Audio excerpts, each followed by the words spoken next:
জীবন থেকে উৎসব আনন্দ হারিয়ে গেছে সাতক্ষীরার উপকূলীয় এলাকার বাঘ বিধবাদের। জীবিকার তাগিদে স্বামীকে খেয়েছে বাঘ। এখন সমাজের মানুষের কটু কথা আর দায় নিয়ে চলছে বিধবা নারীরা। 1, 2, 3 ঢাকায় জমি জিতে নিন 100% ক্যাশব্যাক সহ 20 কোটি টাকার পুরস্কার। অভাব অনটনের কষাঘাতে ঈদ আনন্দ আসে না বাঘ বিধবা এই নারীদের জীবনে। সাতক্ষীরা শ্যামনগর উপকূলীয় এলাকার বেশিরভাগ মানুষ বনজীবী।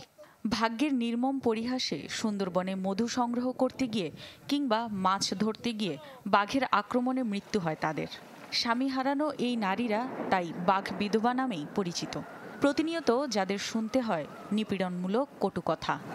ঈদ কষ্টের পরে হয়, গোশ কিনতে কিছু কিনতে পারিনি, কষ্টের পরে দিন যাও করি। ওই ঈদ হবে, ওই কষ্ট করি লোকের কাছে সেই খেতে হবে, তাছাড়া কি করবো। এই নারীদের কাছে ঈদ মানে কেবলই কষ্টের বিলাপ। জীবিত থেকেও যেন মৃতের মতো জীবন কাটে তাদের। আর কোনো মেম্বার চেয়ারম্যানে তিরান তুরি না আসে, আমাদের কোনো খোঁজ নেই। কোনো জায়গায় আমাদের তালিকায় নাম পাবা না। বাঘ বিধবা মানুষকে বাঘে এলাকা খায়, আঙ্গা ওসব কিছু মেলে না। বন বিভাগের আশ্বাস, সরকারি সহযোগিতা নিশ্চিত হলে কেটে যাবে সংকট। বন বিভাগের পক্ষ থেকে এ ধরনের সহযোগিতা করে আসছে। আমরা বাংলাদেশের সর্বপ্রকার জনসাধারণকে অনুরোধ করব, এই এলাকার এই বাঘ বিধবা বা বাঘের অসহায় ব্যক্তিদেরকে আপনারা সবাই সহযোগিতা করবেন।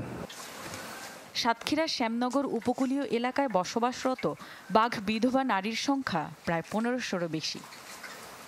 Desk report, channel 24।